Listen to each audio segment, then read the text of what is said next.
They say every empire has its ghosts, but in Brazil, some ghosts were made of gold. The year was 1849. The gold rush that once promised glory had turned into something else, quieter, darker, soaked in sweat and superstition. In the hills of Minas Gerais, the veins of the earth were nearly dry, but the men who ruled them refused to believe it. They still dug, prayed, and killed for what little glittered beneath the red soil. Among them was a man whose name the archives tried to erase, Coronel Antonio de Almeida Rocha, landowner, devout Catholic, and, depending on who you ask, the last man in Brazil to sell his soul not for power, but for gold. If you ever travel to the ruins of his estate, you can still see the outlines of the old chapel. The villagers say that on quiet nights, you can hear coins clinking beneath the earth, not in the sound of metal, but like the rattling of teeth, because the Coronel's story was not one of greed alone. It was about faith, corruption, and what happens when the two become indistinguishable. Picture it. Minas Gerais, 1849. The air smelled of wet stone and burnt incense. The hills glowed with the last breath of sunset, and inside every parish, priests begged for mercy for a nation still feeding on slavery. In the towns, the sound of chains mixed with the sound of church bells. And in the grand houses built by gold and blood, men like Antonio Rocha confessed their sins on Sundays, only to repeat them before Monday's dawn. He was known as O Coronel do Ouro, the Colonel of Gold. He owned 3 mines, a dozen farms, and nearly 200 enslaved people. But what made him infamous was not his wealth, but the way he worshipped it. He built altars of marble for saints and vaults of iron for coins.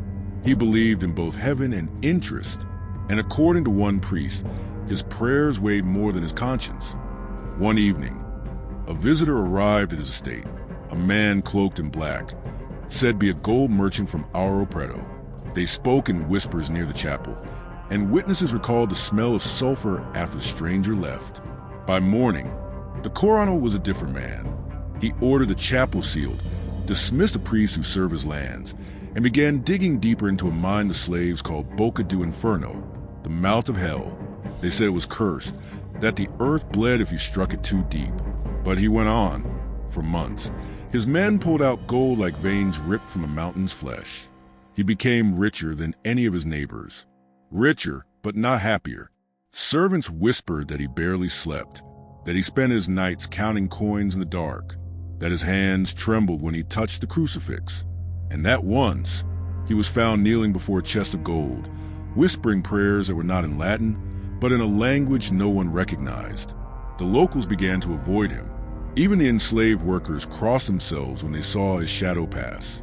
Animals refused to drink from the well behind his house.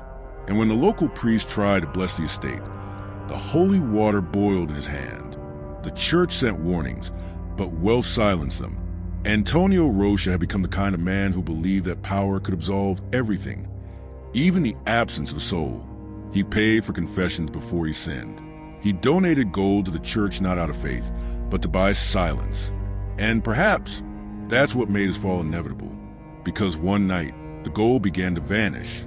At first, only a few coins, then bars, then entire chests disappeared from his vault. He accused the slaves, had some of them whipped, others locked underground. But the theft continued, until one morning, when he entered the chapel he had once sealed and found it open. Inside, his treasures were scattered across the floor, glittering like stars on stone. At the center, his own crucifix lay bent and melted as if touched by fire, and carved into the marble altar were 5 words: "Gold is the weight of souls." He screamed. He ordered every man, woman, and child on his lands to be searched, but no one confessed. And that night, the screams that echoed from his manor were not of others, but of him. They said he burned his own hands trying to touch the gold again. They said he began to hear whispers from the chests. And every night after, those whispers grew louder. By now, the region of Minas was whispering too. Rumors spread that the colonel had struck a deal, that his fortune was not mined, but traded. A pact signed in gold and sealed in blood. When the rains came that summer, his mines flooded. The earth that had made him rich began to swallow itself whole. And still, he refused to stop. He hired new workers, more chains, more whips. He swore that beneath that cursed ground lay a final vein of gold that would make him immortal. What he found instead was fire. Every story has a point where history and legend meet, where truth becomes heavier than proof. This is where the Colonel's story crosses that line. Because in the records that survived, there's a single entry from a parish ledger dated June 1849. It reads, "A fire consumed the estate of Antonio de Almeida Rocha. Nothing was spared. Not the house, not the vaults, not the master. Gold melted in the fire, binding to flesh." No cause was recorded, only the aftermath. The villagers who arrived found coins fused to the charred remains of the man. His hands, blackened and curled, still clutched what looked like gold dust, and beside him, carved into stone, though no one admitted to carving it, the same words that had once appeared in his chapel. Gold is the weight of souls. History calls it an accident. The locals call it justice. But to this day, in the hills of Minas Gerais, the ground where his vault once stood refuses to grow anything.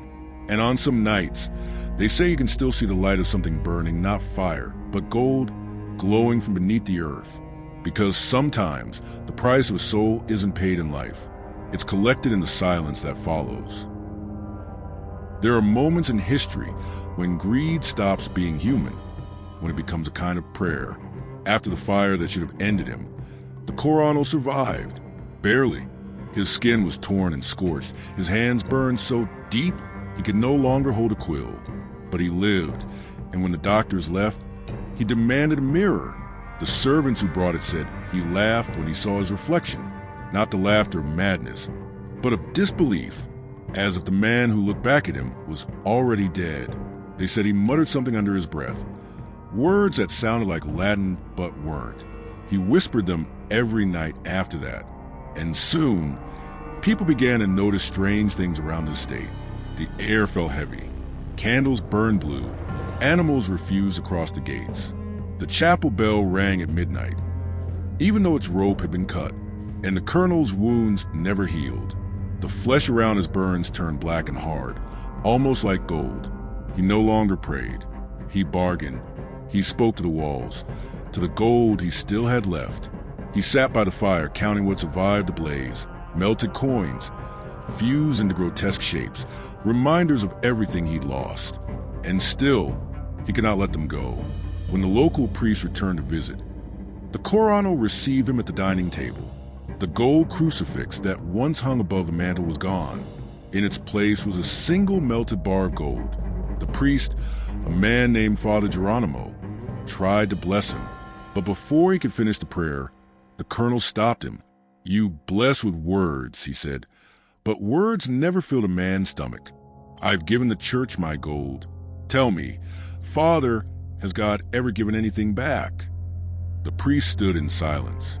He could feel the room breathing, the heat from the fireplace pressing against his back. And then, the Coronel leaned forward, eyes fevered.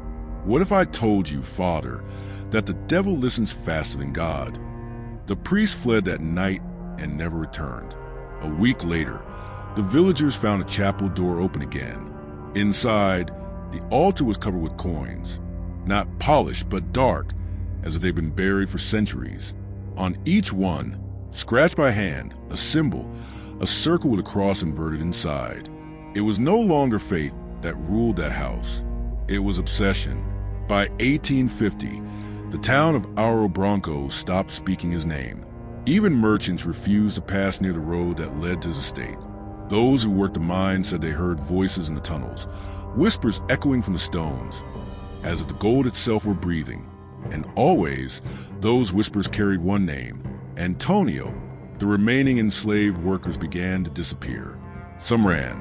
Others died in the mines, crushed under collapsing walls. The few who survived said the earth wasn't collapsing. It was swallowing, that something beneath was alive. One man, known only as Joaquim, told a traveler years later. He dug too deep. He thought he was looking for gold, but what he found was himself. That's the thing about greed. It doesn't scream. It whispers, like a confession no priest can absolve. The Colonel's journals still exist, or at least fragments of them. They were found half-burned in a trunk recovered from the ruins of his second house, built after the fire. The handwriting is jagged, uneven, as if written by a trembling hand. And yet, it's the tone that disturbs him most. It's not the writing of a sane man. One entry reads, "They told me gold was pure, that it never rusts, never fades. But purity is a lie. Gold does not bless. It consumes. Every time I touch it, I feel it crawling into my skin. Maybe that's the price of owning too much of what was never yours."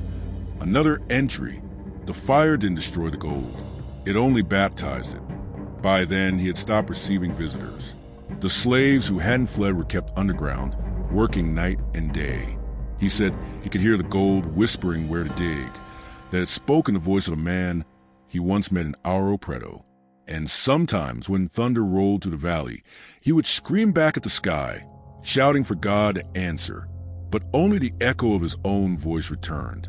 Then came the drought, a summer so dry the earth cracked open. The river that powered the mine shrank to a thread. The wells dried, and still, he ordered the digging to continue. One night, desperate for water, the men broke through a new layer of stone. What came out was not water. It was gas, thick black, suffocating. It filled the tunnels, and when it reached the surface and met the torches, it ignited. The fire devoured everything it touched. The mines turned into furnaces, the air into smoke.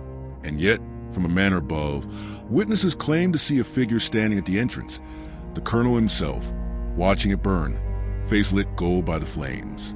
He did not move. He did not scream. He only whispered something no one could hear. Some said it was prayer. Others said it was gratitude. When dawn came, the fire had died, but the valley was unrecognizable. The mines were gone. The soil turned black. The smell of sulfur lingered for days. And the colonel was gone too. No body was found. No footprints. Only a single trail of melted gold that led from the ruins to the chapel door. There on the floor lay a single line carved into stone. What burns once, burns forever. The archives call it a mining accident. The church called it divine retribution. The locals, even today, call it a maldiceo do auro, the curse of gold. And if you walk through the valley at dusk, you'll see something strange. Tiny sparks of light buried in the ground. Not fireflies, not candles, just gold, reflecting the light of the sun that no longer touches that soil. They say those are the souls of the men he buried, and of the gold that buried him. Greed always promises warmth, but in the end, it only teaches you how fire feels from inside. There's a saying in Minas, gold remembers every hand that touched it, and in the case of Colonel Antonio Rocha, it remembered him too well. Months passed after the explosion. The land lay silent, the mine sealed under stone and ash. The workers who survived scattered across the valleys, carrying with them stories of the colonel's final descent, stories that no historian could prove, and yet too many told in the same way to dismiss as legend. They said he didn't die that night, that he wandered the ruins for days, his body burned, his skin streaked with soot and molten gold, like a man half made of earth, half made of metal, that he spoke to no one, only to the fire. And when the rains returned, the valley washed clean of ash, but not of fear, because one night, smoke was seen rising again from the old manor. Only this time, it wasn't spreading. It was contained, like something burning from the inside. The housekeeper, a woman named Candida, was the last person to see him alive. In her testimony, later archived by the parish, she said he had locked himself in the vault beneath the chapel, said he wanted to make peace with his fortune before God took him. I begged him not to, but he only smiled and said, "If heaven won't open, I'll buy my way in." She left him there with a single candle. By morning, the candle was gone and the earth above the vault was warm, as if the ground itself had fever. When the villagers broke open the chapel floor days later, they found the vault sealed shut from the inside. The hinges were fused. The iron door had warped from heat. And when they finally pried open, what poured out wasn't smoke. It was light, a soft, golden glow, the color of coins melting into each other. And then came the smell, not of death, but of metal and skin. They said the colonel had built himself a throne of gold in that vault, poured melted coins into molds, shaped walls of his own fortune. He had wanted to be surrounded by what he worshipped most when he died. And in the end, he was... But what the villagers saw defied explanation. He sat upright, eyes open, hands fused to the armrests. His body blackened, yet streaked with rivers of gold that ran across his chest and arms. Each coin embedded into his flesh like scales, shimmering when the torchlight hit. His mouth was frozen open, teeth glinting like metal, and carved into the wall behind him, written by his own hand before the fire consumed him, were the words, "The price has been paid." The church arrived days later. They declared the vault cursed, the house unholy. But before sealing it, one of the priests, Father Miguel, a young man from Oro Preto, insisted on giving the body last rites. When he placed the crucifix against the colonel's chest, the metal hissed. The crucifix melted in his hand, and the priest fled, saying only he confessed to something no man could forgive. That night, thunder struck the valley again, and the vault caught fire a second time. No lightning, no spark, just fire blooming from the cracks in the earth. The priests called it hell, claiming what was already his. The locals called it justice returning to the source. By dawn, the manor was gone. Only the vault remained, glowing faintly, like embers refusing to die. Years later, explorers who came searching for gold reopened the site. They found nothing of value, only ash and traces of something unusual, a mineral fused with human calcium, forming a kind of gold alloy. Scientists called it impossible. The locals called it proof. But the legend didn't stop there. Travelers began reporting strange sightings along the old mining road. A man-shaped figure walking through the mist, its skin flickering with gold under the moonlight. They said you could hear coins falling when it passed, not on the ground, but inside it, and that if you followed the sound, it would lead you to the same fate. Because the curse, they said, was never about the gold itself. It was about wanting more than a soul can hold. The parish record stopped there, but the story didn't. Miners who came decades later still found melted traces of gold where the vault had been. Every attempt to reopen the mines ended in collapse. The earth itself seemed to reject greed. One geologist from Rio wrote in his 1912 field report, "The deeper we dig, the hotter it gets. It's as if the mountain is burning from within." Some say that was natural gas. Others said the colonel's gold was still burning and would keep burning until the last coin was forgotten. And maybe that's the truest version of the story. Not about a man who sold his soul, but about what happens when gold becomes a god and faith becomes its servant. Antonio Rocha didn't need a devil to damn him. He did it himself, one coin at a time. Because in the end, the fire that consumed him wasn't punishment. It was reflection, a mirror made of everything he ever desired. And in that reflection, he saw what every empire eventually sees, that no kingdom built on greed ever survives its own flame. When the fire finally died, miners slept in silence. The valley that once echoed with the sound of pickaxes and prayers became a wasteland of blackened soil and twisted metal. The mines that had swallowed men and dreams were sealed under rock, their entrances marked with simple wooden crosses. And the name Antonio de Almeida Rocha was erased from the parish books. In the official records, his death was an industrial accident. In the church's eyes, it was divine punishment. But in the whispers of the poor, the freedmen and miners who worked under him, it became something else, a warning. The legend spread like smoke.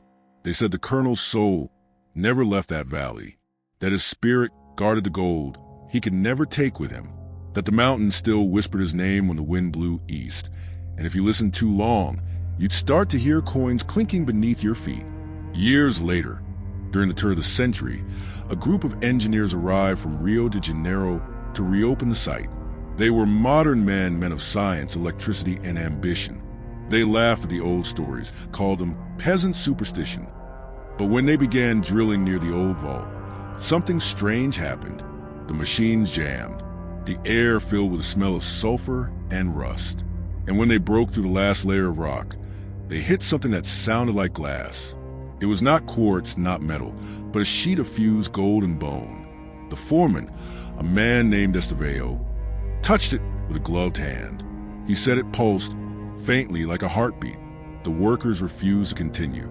They left the tools behind and sealed the shaft again. A week later, a lightning storm struck the valley, and the site burned a second time. By morning, the equipment had melted. No one ever returned. But the legend of the burning gold didn't stay buried. By the 1920s, spiritualists and fortune seekers began to visit the ruins. They came with candles, maps, and prayers, hoping to find the colonel's treasure. Some vanished. Others returned, whispering that they had seen light flickering beneath the soil, like the heartbeat of a buried sun.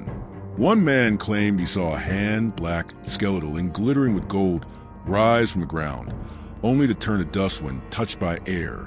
A folklorist from Belo Horizonte, Eugenio Ramos, documented dozens of these accounts in 1932. In his journal, he wrote, "I came seeking a story of greed and death. But what I found was something else, a valley that breeds guilt. It is as if the land itself remembers." He described how locals avoided the place even by daylight, how the grass refused to grow, how compasses spun in circles, and how every photograph taken there developed with a faint golden blur, as the air itself glowed. To this day, they call it Vale do Ouro Queimado, the Valley of Burned Gold. But beyond the superstition, the story of Antonio Rocha carried something deeper. It became a metaphor for a country haunted by what it built, for an empire that traded lives for metal and prayers for profit, for the quiet truth that gold, like sin, always demands to be paid in full. Because beneath the myths and flames, there was a truth the archives couldn't bury, that hundreds of men and women had died in those mines, that their labor filled the colonel's vaults while their names filled no pages, and that when the fire came for him, it didn't come alone. It came carrying all the voices he had silenced. You can almost hear them, can't you? The rhythm of pickaxes, the hum of chains, the murmur of prayers said in languages forbidden by the masters, all of them rising from the ground like smoke, surrounding the man who thought he owned the earth. That's the thing about history. It doesn't stay buried. It waits, and when it returns, it doesn't knock. It burns its way back in. For generations, people in Minas told their children that gold has memory, that it remembers not the hand that earned it, but the hands that suffered for it. And that's why, even now, no one dares to dig too deep in that valley, not because of superstition, but because of guilt. In the 1950s, a mining company tried again. They brought machines, engineers, scientists. They lasted 3 days. On the 4th, the drills hit something solid, a hollow chamber. They lowered a camera down the shaft and saw what they thought were coins glimmering in the dark. But when the footage was reviewed later, it showed something else entirely. A figure, human-shaped, sitting upright in a throne of gold. Eyes open, face blackened, streaked with gold veins. And on the wall behind it, faintly through the static, the same words the villagers once found. The price has been paid. The company destroyed the film. The foreman resigned, and the valley was declared geologically unstable. No one has drilled there since. Maybe that's for the best, because what's buried there isn't treasure. It's testimony. The story of a man who built his empire on the weight of others' chains, and found out that gold can burn just as hot as guilt. A story that isn't just about him, but about every hand that ever reached for too much.